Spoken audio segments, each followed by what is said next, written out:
দেখো, যদি আপনার ভালোবাসা মানুষটা আপনাকে ভ্যালু না দেয়, পাতা না দেয়, তো তখন আপনার কি করা দরকার? লাইফে এমন সিচুয়েশন হয়েছে আপনার, যেখানে আপনার পার্টনার আপনাকে ব্লক করে দিয়েছে। এইরকম সিচুয়েশন আমাদের কি মনে হয় যে ইয়ার আমি এমন কোন ভুল করেছি সে আমাকে ব্লক করে দিল। আমার নিজে থেকে খুব খারাপ ফিল হয়, আমার অনেক গিল্টি ফিল হয়, আমার খুব খারাপ লাগে।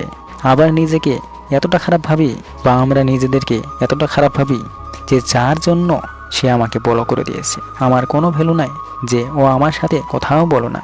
আমি একজন ভ্যালুলেস মানুষ। আজ আমি কারো ব্লক লিস্টে পড়ে গেছি। আপনি এরকম সিচুয়েশনে কি করবেন? এইরকম সিচুয়েশনে আমাদের তিনটে কেসে হয়। প্রথম কেস, সামনের মানুষটি ইনম্যাচিওর, তার কাছে একটা এই যে ব্লক করে দেওয়াটা তার কাছে একটা খেলা, ব্লকিং অ্যান্ড আনব্লকিং একটা সে করে যাচ্ছে। দ্বিতীয় কেস, সামনের মানুষটি আপনার প্রতি একদম ইন্টারেস্টেড নাই, he and she is don't waiting, তার আপনার প্রতি সব ইন্টারেস্ট শেষ হয়ে গেছে। আপনাকে বলছে যে তুমি আমার লাইফ থেকে চলে যাও, আর আপনাকে সে বড় করে দিল। তৃতীয় কেস কী হতে পারে? আপনি এমন একটা সিচুয়েশনে ফেসে গেছেন যে আপনি নিজেই নিজের কর্মকাণ্ডের জন্য এরকম সিচুয়েশনকে নিজেই আমন্ত্রণ করেছেন। কেমনভাবে আপনি তাকে ইরিটেট করে যাচ্ছেন, তাকে কলের পর কল করে যাচ্ছেন, মেসেজের পর মেসেজ করে যাচ্ছেন, এত পরিমাণে তাকে বিরক্ত করে চলেছেন যে সে বিরক্ত হয়ে আপনাকে ব্লক করে দিয়েছে, যে তুমি ব্লক হয়ে যাও। এই তিনটি সিচুয়েশন হতে পারে যার জন্য আপনাকে সে ব্লক করে দিয়েছে। তো এই সিচুয়েশন থেকে আপনি কিভাবে বেরিয়ে আসবেন বা কী করা উচিত?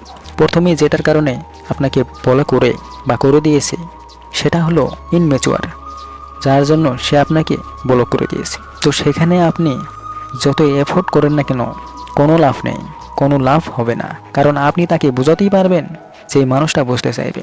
এমন কোনো মানুষকে আপনি কখনোই বোঝাতে পারবেন না যে তার আগে থেকে সে তার মাইন্ড সেট করে রেখেছে যে আমি কিছুই বুঝবো না।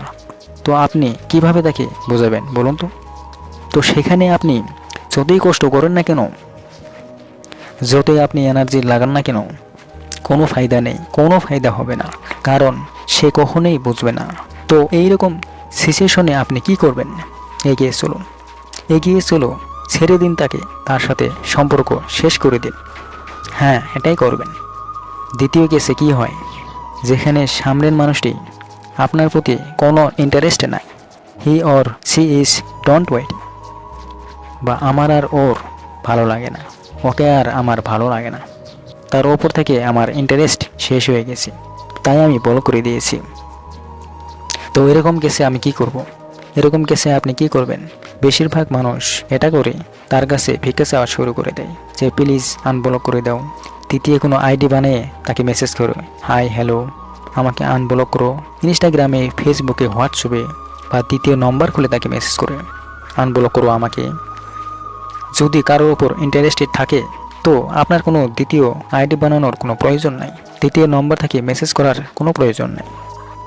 যদি আপনার মধ্যে ইন্টারেস্টেড হয় তো আপনার সাথে কথা বলবে, আর যদি না ইন্টারেস্টেড হয় তো সে আপনাকে ব্লক করে দেবে। যখন ইন্টারেস্টেড তখন ইন্টারেস্ট থাকবে, বা যখন আপনার প্রতি ইন্টারেস্টেড থাকে, আর যখন ইন্টারেস্ট শেষ হয়ে যাবে তখন ইন্টারেস্ট শেষ হয়ে যাবে। তো তার যদি আপনার প্রতি ইন্টারেস্টেড শেষ হয়ে যায়, আপনি ভিক্ষা চাইতে পারবেন না যে ইয়ার আনব্লক করো, আমার সাথে কথা বলো, 10টা মিনিট আমার সাথে দেখা করো। আপনি আপনার ইমোশনালকে দেখান যে প্লিজ দেখা করো, কথা বলো, তুমি জানো না তুমি আমার লাইফে কতটা ইম্পর্টেন্ট। আপনি ইমোশনাল দেখান। তো এরকমভাবে আপনি করেন, ইমোশন দেখান। তো এরকম সিচুয়েশনে আপনি কি করবেন? তো এরকম সিচুয়েশনে আপনি এগিয়ে যান, মুভ অন করুন। তৃতীয় কেসে কি হয়? আপনি সামনের মানুষটিকে ইরিটেট করেছেন, তাকে বিরক্ত করে চলেছেন। হতে পারে সেটা ইচ্ছাকৃতভাবে বা অনিচ্ছাকৃতভাবে, কিন্তু তাকে আপনি বিরক্ত করেই চলেছেন, বেশি বেশি কল করে বা তার পেছনে পড়ে ভালোবাসা দেখিয়ে বা বেশি বেশি মেসেজ করে, মানে তাকে একেবারে বিরক্ত করে চলেছেন। এইরকম সিচুয়েশনে আপনার কি করা উচিত? আপনার নিজের উপর কাজ করা ইম্পর্টেন্স। তো দেখুন, আপনি তাকে ইম্পর্টেন্স দিচ্ছেন, গুরুত্ব দিচ্ছেন, তো সেই মানুষটার কাছে আপনি কি মনে হচ্ছে? সে কি ভাবছে যে আপনার কোনো কাজবাজ নাই, আপনি একজন ভ্যালুলেস মানুষ, আপনি সারাক্ষণ তার পেছনে পড়ে থাকেন, সারাক্ষণ তাকে কল করেন, সে কোথায় যাচ্ছে না যাচ্ছে 24 ঘন্টা তার পিছনেই লেগে থাকেন। সে কি করছে না করছে, কোথায় যাচ্ছে না যাচ্ছে, কি খাচ্ছে না খাচ্ছে, সে প্রত্যেকটা মুহূর্তেই আপনি তার খোঁজ খবর নিচ্ছেন। তো সে কি মনে করবে যে আপনি একজন একদমই ফালতু বেকার একজন মানুষ। তো এরকম সিচুয়েশনে আপনাকে চেঞ্জ হতে হবে, আপনাকে পুরোপুরি চেঞ্জ করতে হবে। আপনি যে 24 ঘন্টা তার পেছনে পড়ে থাকেন, সেই সময়টুকু আপনি নিজের উপরে লাগান, নিজেকে পরিবর্তন করুন, নিজে কাজ করুন, নিজের কেরিয়ার নিয়ে ভাবুন, নিজের ফিউচার নিয়ে ভাবুন। তো আপনি একদমই আপনার নেচার বদলে ফেলুন। হ্যাঁ, এটাই করবেন আপনি। বেশিরভাগ কেসে এই যে বলো করে দেয়, তার কারণ বেশিরভাগ ক্ষেত্রে এটা হয় ইন্টারেস্টেড শেষ হয়ে যায়, তার প্রতি আর ইন্টারেস্টেড থাকে না, তাই বলো করে দেয়। যখন ইন্টারেস্ট শেষ হয়ে যায় তখনই ব্লক করে। যখন আপনি তার লাইফে কোনো ম্যাটার করেন না তখনই সে ব্লক করে দেয়। যখন আপনি তার লাইফে প্রায়োরিটি থাকে না তখন সে আপনাকে ব্লক করে দেয়। ধরে নিন কিছুদিনের জন্য সে আপনাকে ব্লক আনব্লকিং খেলা করছে।